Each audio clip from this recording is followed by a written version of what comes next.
महेंद्र भाटी जी, गुरुदेव भगवान।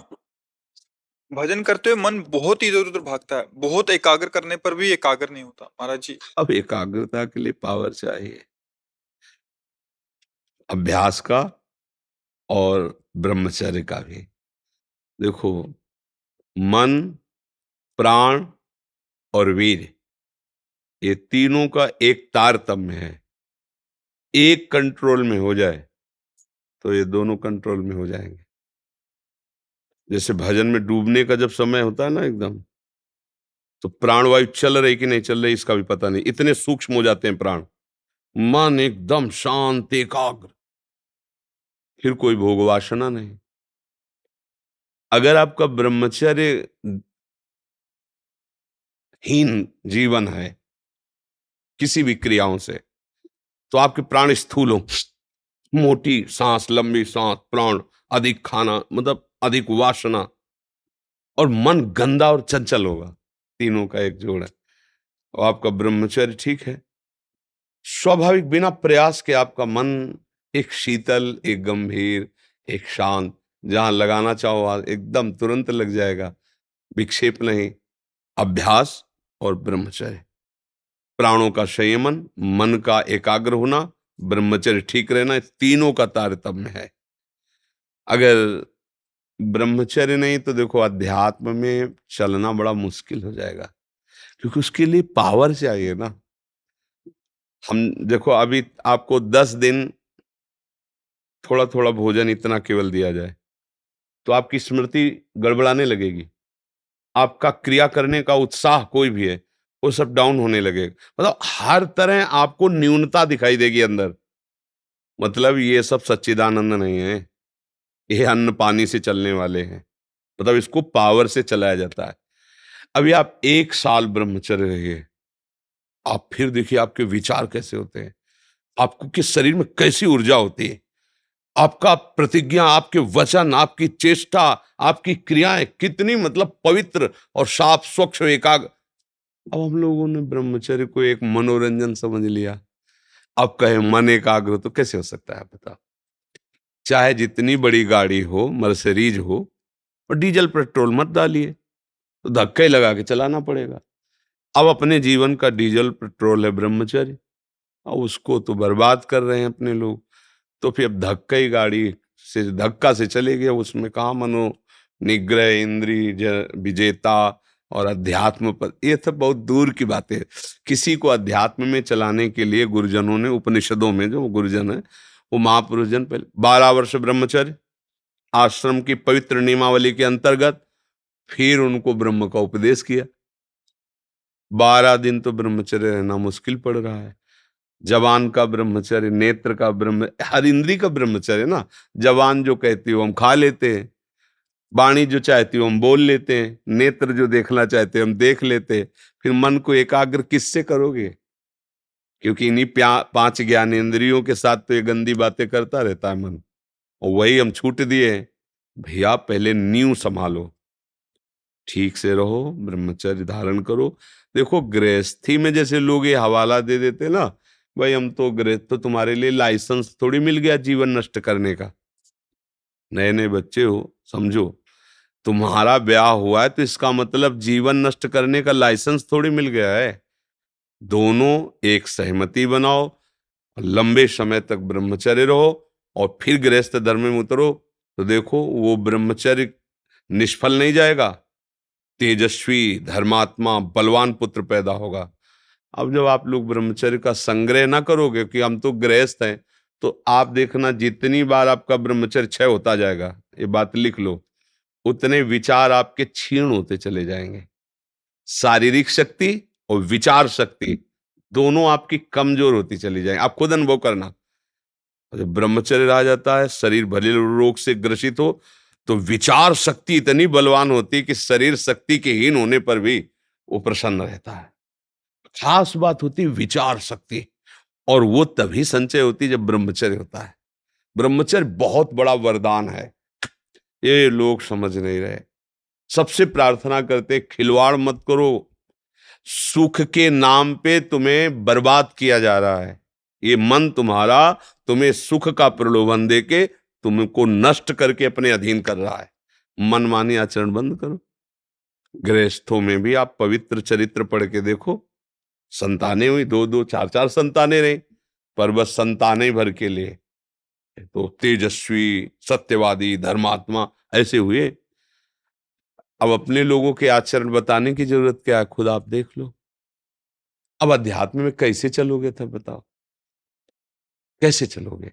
इन्हीं से तो अध्यात्म में चला जाता है, मन से, बुद्धि से, इंद्रियों से। अध्यात्म मार्ग का विचार अब वो क्षीण हो चुके, अपवित्र हो चुके, अब वो कैसे अध्यात्म कर सकते? तो अब जहां नाम जप के लिए बैठोगे वही सब बातें आएगी, गंदी बातें। पावर है नहीं कि हटा सको, तो उसी में खिन्न हो जाओगे, तो भजन छूट जाएगा। भजन में कैसे? तो इसके लिए थोड़ा संयम, गृहस्थी में भी संयम से। हाँ बिल्कुल, मतलब हमने ऐसे गृहस्थों के दर्शन किए, महात्मा जीवन, महात्मा जीवन। हम अपने पिताजी की बात बताए, नंगे पैर हल जोतते थे, कभी जूता नहीं पहने, कभी शिलवा के वस्त्र नहीं पहने, ऐसे ही चद्दर बांध ली, नीचे मार्किन की चद्दर लगा ली, हल जोतना। किसान आदमी, कम से कम 15-16 लोग घर में, सब कोई बाहर पैसे की आय नहीं, वही खेती से खूब अन्न धन ऐसे सब।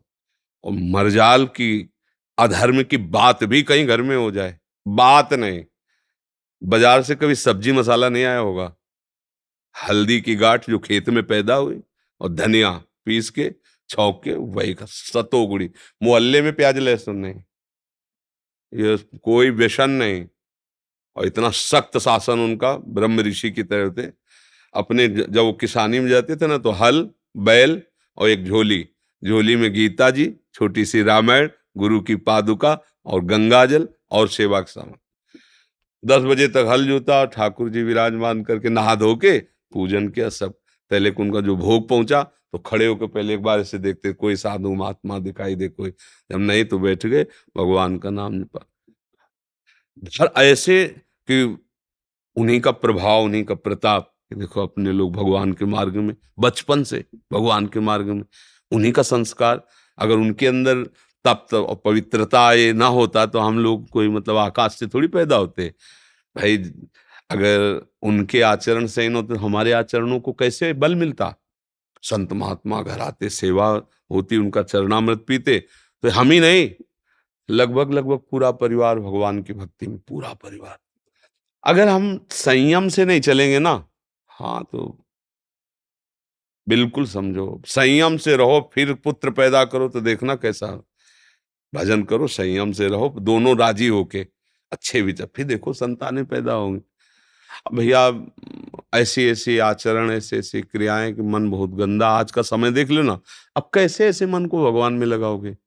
तो क्या फिर हमारा उद्धार ही नहीं होगा? नहीं, हो जाएगा। एक उपाय, राधा राधा राधा, मन लगे न लगे, वो जो मन माने सो करे, मन जो, तुम अब सावधान रहो, जबान से निकालो राधा राधा राधा राधा राधा राधा राधा, इसमें मंगल हो। गोस्वामी जी कह रहे हैं, तुलसीदास जी, कि राम नाम मणिदीप धर जी है देहरी द्वार, तुलसी भीतर और बाहरो जो चाह सुन। अगर बाहर भी मंगल चाहते हो और हृदय में भी आनंद चाहते हो तो जीभ में नाम विराजमान कर लो, ये बाहर भी, इस लोक में भी आनंद देगा और परलोक में भी आनंद देगा। राधा राधा राधा राधा, मन लगे ना लगे, कई बार बताया है। जैसे अग्नि की शक्ति है जलाना, प्यार से छू लो या जबरदस्ती कोई छुला दे या भूल से छू जाए, उसका काम है जलाना, वो जला देगी, बख्शेगी नहीं कि भाई तुम प्यार से छू रहे तो जलाए नहीं। जब एक प्रकृति की ही तो वस्तु है ना अग्नि, वो अपना स्वभाव नहीं छोड़ती, तो चिदानंद में पराविद्या स्वरूप राधा नाम का स्वभाव जो प्रभाव है, चाहे श्रद्धा से करो चाहे अश्रद्धा से करो, मन लगे तो ना लगे तो भी आपको परम मंगल होगा।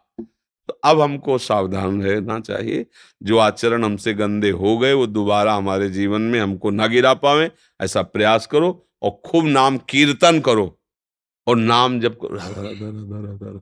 मंत्र में तो है कि आवाज ना उठे, लेकिन नाम में ऐसा नहीं, राधा राधा राधा राधा राधा राधा राधा। वो हम तो कई रागों में यहाँ अपने यहाँ गाया जाता है, इसीलिए छूट दे दी है कि जैसे संसारिक आदमी, उसको किसी गाने की धुनी पसंद है तो उसी धुनी में गाओ राधा नाम, देखो ऐसे गाया जाता है, अपने बच्चे गाते नहीं, कोई ना कोई धुनी लेकर के राधा नाम गाते। कि आप किसी अगर सांसारिक गाने कोई पसंद करते हो तो उसी ध्वनि में आओ, राधा राधा वैसे गाओ, राधा राधा राधा। तो चाहे जैसे भाव से गाओ, ये नाम है ना, ये अपनी शक्ति से आपका कल्याण कर देगा। नवीन राय जी, पश्चिम बंगाल से। गुरुदेव आपके चरणों में कोटि कोटि प्रणाम। गुरुदेव भगवान, आपके सत्संग के वीडियो से प्रभावित होकर कुछ दिन से बिना माला के ही नाम जप करना शुरू किया है। घर में जब नाम जप करते हैं तब प्रयास करते हैं कि एकाग्र होकर नाम जप करें, परंतु जब ऑफिस में काम करते हुए नाम जप करते हैं तो ध्यान भगवान के प्रति ना रहकर ऑफिस के कार्यों में ही रहता। हाँ, होना चाहिए, ठीक है, कोई गलत नहीं, ऐसा ही होना चाहिए। जब हम एकांत में हैं, घर में हैं, तो संपूर्ण एकाग्रता पूर्वक नाम जप करें। और जब व्यवहार में है तो नाम जप चलता रहे, लेकिन एकाग्रता उस क्रिया में रखें, नहीं तो क्रिया हो ही नहीं पाएगी। फिर क्रियाओं का ठीक से सांगोपांग संपादन तभी होगा जब उसमें हम ध्यान देंगे ना। और उसमें ध्यान देंगे तो दो जगह एक साथ ध्यान नहीं रह सकता। तो अब क्या है, नाम का अभ्यास कर रहे हैं पर ध्यान उस क्रिया का होगा, तो इसलिए वो भी भजन बन जाएगा। और ऐसा ही करना चाहिए। अगर उस समय ध्यान, तो फिर सब काम एक ही मन तो है, बहुत ठौर थोड़ी लगेगा। लिखना कुछ है, लिख कुछ दोगे, करना कुछ है, कर कुछ दोगे। तो फिर सन्यासी मार्ग बचता है कि आप एकांत नदी किनारे बैठकर भिक्षा मांगो, रात दिन भजन करो।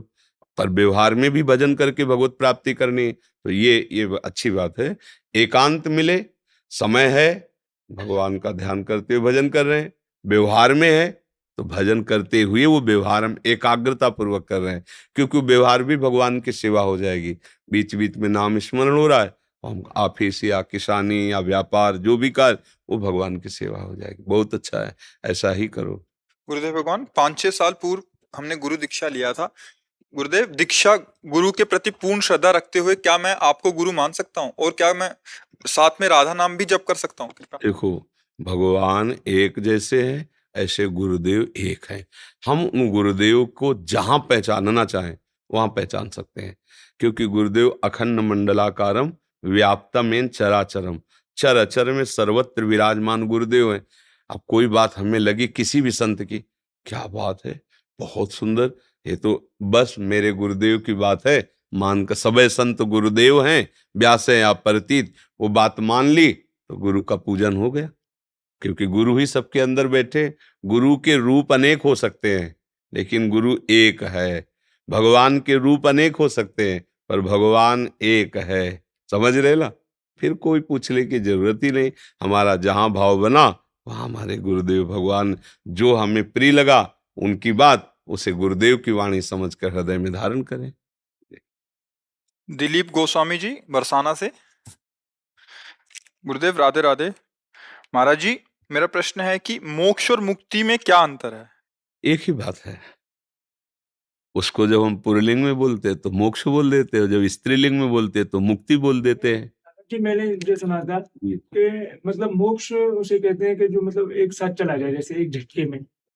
और मुक्ति से कहते हैं कि जैसे मैंने सुना है कि ये मुक्त हो गया आप, ऐसा मुझे नहीं, दोनों बातें तुम समझ नहीं पा रहे। सारिष्ट, सामीप्य, सायोज्य, सारूप्य, एकत्व, इन्हीं पांचों को मुक्ति कहा गया है, और इन्हीं पांचों को मोक्ष कहा गया है। सारूप्य मोक्ष, सारूप्य मुक्ति, सारिष्ट मोक्ष, सारिष्ट मुक्ति। समझ रहे हो ना? जब तक स्थूल देह, सूक्ष्म देह, कारण देह, तीनों देह में राग है, तब तक वो मुक्त नहीं होता। और जहां मुक्त हुआ तो इन तीनों देहों से मुक्त होकर वो अपने स्वरूप को पाए। इसमें झटका फटका वाली बातें ही नहीं है। ये तो मतलब कोई महापुरुष जन कह रहे हो, आप उनकी बात शब्द के अनुसार हमें नहीं बता पा रहे। जैसे बोले अमुक संत ने कहा है, तो वो संत जो शब्द बोले, वो शब्द एकदम बिल्कुल वैसे का वैसा पहुंचाओ तो उसका सही अर्थ निकल आएगा। उस शब्द को मतलब लगा के हम बोलेंगे कि हमें लगता है वो ऐसा बोले थे, गलत हो जाएगा। संतों के शब्द यथावत अगर पूछे जाए कि वो महाराज के ये शब्द थे, तो उनका भारी अर्थ होगा, कोई उसमें अंतराय नहीं होगा। मोक्ष, मुक्ति, कैवल्य परम पद, ये सब एक ही बात है। अलग बात होती है भगवत प्रेम। जो मोक्ष से भी कई गुना बढ़कर आनंद प्रदान करने वाला भगवान का दासत्व, भगवान की भक्ति, या भगवान के प्रति मित्र भाव, या फिर भगवान के प्रति कांता भाव, या प्रिया प्रीतम की सहचरी भाव, ये इन मोक्ष और मुक्ति सबसे ऊपर उठ करके है। समझ रहे ना? जब हम भक्ति के साथ मोक्ष जोड़ेंगे तो उसे मुक्ति बोलते हैं। भुक्ति, भक्ति, मुक्ति मतलब पर्यायवाची शब्द है। मोक्ष जो है जीवन मुक्तता का पर्यायवाची शब्द है। उसमें अंतर है। जैसे अब पूछे कि पानी, जल, तोय, वार, सलिल, इनका क्या भेद है? कुछ नहीं, एक ही वस्तु के पर्यायवाची शब्द, उन्हीं को कहा जाता है। जल कोई, पानी कोई, सब रूप में कहा जाता है। तो मोक्ष एक पद है, न व्यक्ति का नाम है, न किसी स्थान का नाम है, एक पद है। जैसे प्रधानमंत्री, राष्ट्रपति, ऐसे जीवन मुक्त अवस्था आत्मस्वरूप में स्थित महापुरुष, उसे ब्रह्म पद कहते हैं, उसे मोक्ष कहते हैं, उसे कैवल्य परम पद कहते हैं, उसे परम हंसों का परम आनंद कहते हैं, अखंडानंद कहते हैं, विज्ञानानंद कहते हैं, ज्ञानानंद कहते हैं। मतलब उसको विविध नामों से कहा जाता है, कोई अंतर नहीं। मुक्ति और मोक्ष में कोई अंतर नहीं। समझ में आ गया? मुक्ति और प्रेम में अंतर है। प्रेम एक अनंतानंद और मुक्ति अखंडानंद। उसी को स्त्रीलिंग में बोल देते हैं, उसी को पुल्लिंग में बोल देते हैं। शब्द का जो स्थान है वो एक ही है, मोक्ष। समझ में?